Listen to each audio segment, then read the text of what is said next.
Welcome back to another episode, Buckeye fans, of Buckeye Rising. I'm Ace, and I'm here to take you beyond the box score to break down the whys, the hows of the game. We're going to run through this week's game against Grambling State. It was a win, 70-0. There were new faces that provided excitement on both sides of the ball. Get ready to kick off. This is Buckeye Rising. All right, first we'll talk about offense. QB play specifically. Obviously, Julian Sayin had a day. I think he only had one missed pass, and it was an interception. I believe at one point he had 15 in a row, which was a new record. He looked sharp. His passes were very pretty. They were tight spirals. They came out of his hand quick.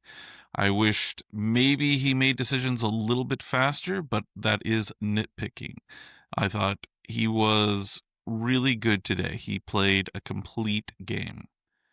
Second, we had Lincoln Keenholes come in and play. He was really good. You could see his athletic ability. You could see his willingness to run the ball. There is still something new to him. You can see that he wants to be proactive. He wants to make decisions, but he's also listening to everything his coaches are telling him, which is slowing down his decision-making process. Sometimes the ball just doesn't come out super quick, or maybe slightly behind the receiver, or his decision to pull as opposed to let the running back take the ball are slightly off. So I think he's going to be great once he gets some more experience and really settles into who he wants to be. Then we had Tavian St. Clair. You could see he has all of the physical traits that will make a great quarterback. I do not know if he'll still be a Buckeye in the future. It would be great if he stuck around and took the time to get the experience. But in the world of NIL, he might be gone, because if Julian takes this year and next, Lincoln will not probably stay around. And then Tavian will probably leave as well. That's kind of the weird world we live in now with NIL. If you're not on the field, you can't really make the big dollars. It was really good to see him out there. He ran the offense effectively, a lot of handoffs, a few throws, and they were pretty solid throws. But again, it was a very limited offense for him specifically. As far as the playmakers go, obviously everybody got to eat a little bit. Jeremiah Smith had 2 touchdowns. Carnell Tate had another circus catch in the end zone. Even the tight ends got into it. Will Kazmarek grabbed a wonderful over-the-middle pass that was slightly just over his head, but he hauled it in and ran it in for a touchdown. I think overall, all the playmakers got a chance to really shine today, which is what you want to see in this type of game. The score doesn't matter so much, I think, in this type of game. I think it's more of a matter that everybody got some experience, got to be put to the fire, so to speak, and really go out there and push themselves to try to haul in a slightly over pass, or a block that needed to be made in order to break somebody for a 2-yard run that really needed to pick up the first down. I thought as a whole, the offense, everybody gave great effort. There was no let down. There was nobody just partially playing the game. Everybody was out there playing as hard as they could and still picking up all the first downs they needed. It was a complete experience for the offense. No letdowns, none at all. Moving on to special teams. Special teams was a little bit of a mixed bag today, simply because the offense scored, I think, almost every time. I believe, was one punt, and it was a pretty decent punt.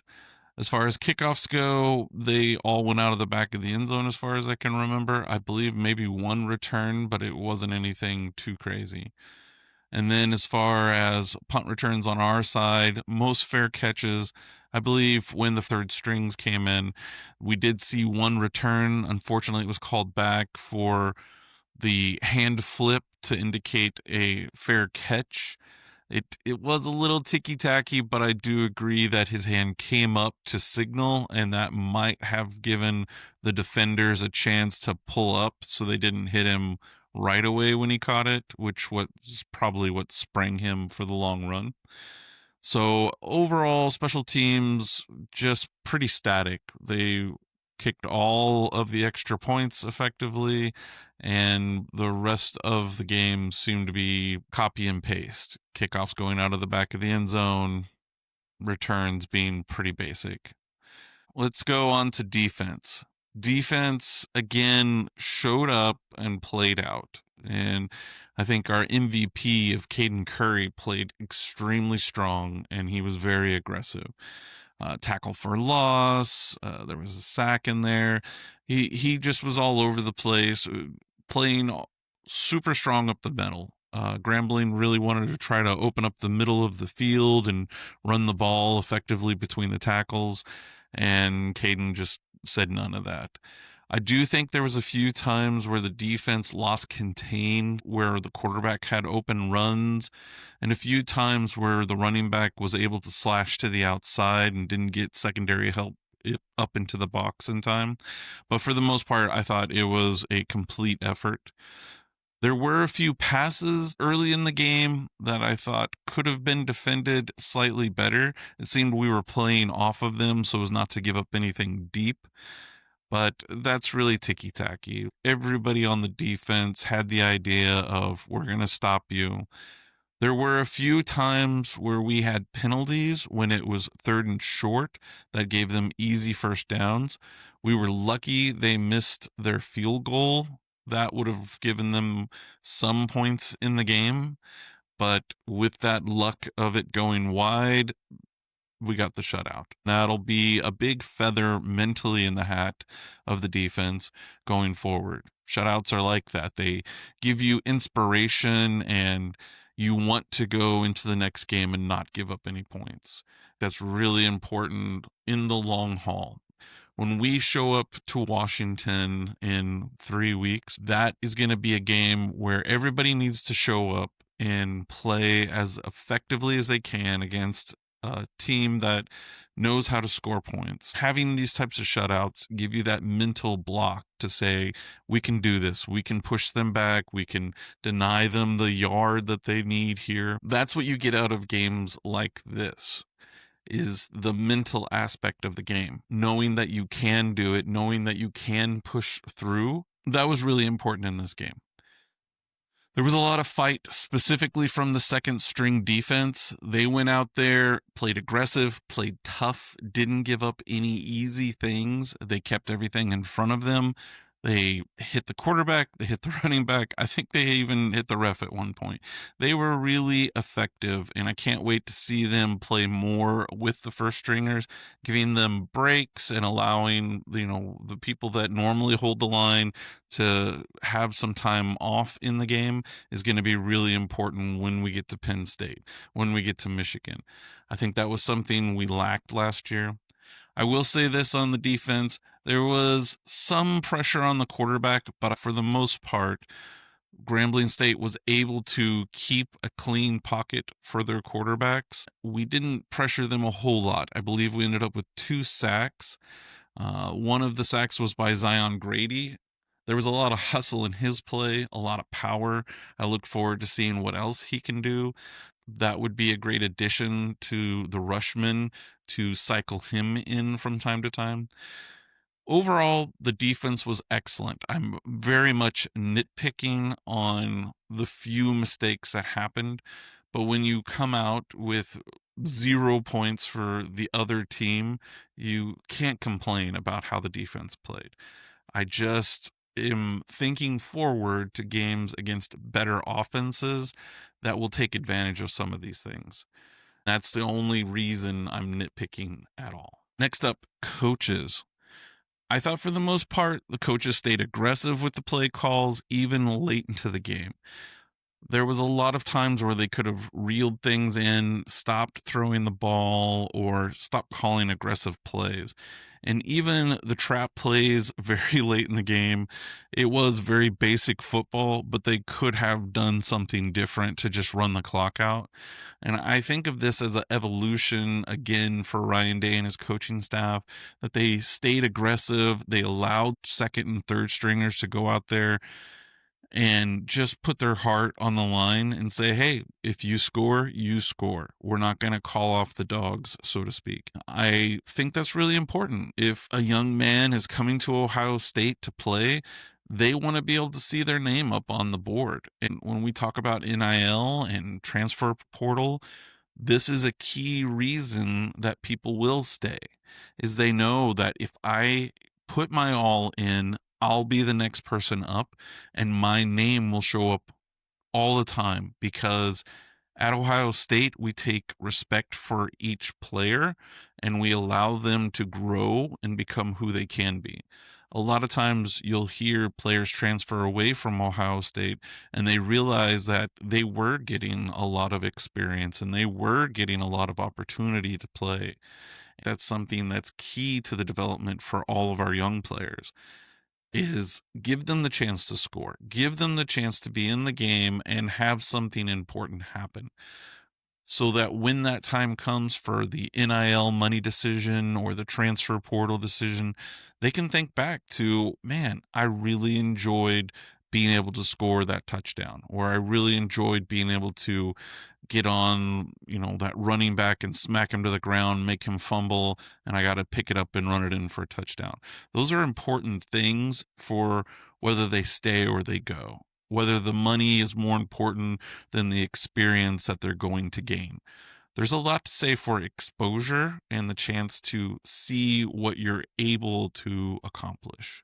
So I'm really glad that the coaching staff kept things aggressive, allowed the players to score even at the end of the game. That's a big change, and I'm all here for it. I don't think it's disrespectful in any way. I don't think Grambling State will see it as disrespectful. I think it's just the new age that we live in.